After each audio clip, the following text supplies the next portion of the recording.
The first thing to do is to download the Korean language learning app, wait for it to load and click open.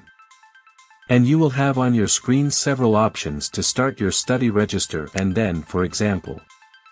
In the first part you will find a section in which if you click on Hangul, will show you a list of signs to learn as well. If you click on the left side, you will see a play symbol for you to listen to what you are going to learn in these lessons. In greetings you can find more words, but this time related in colors you will find categories where you can read and listen to. In the section of Sino-Korean, pronouns, and you will also find family and week. In the yellow icon you will find a list of your accomplished goals.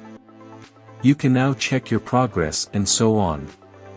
As you use the application you will advance in your language. What you can do is to use it on a daily basis and motivate you every day.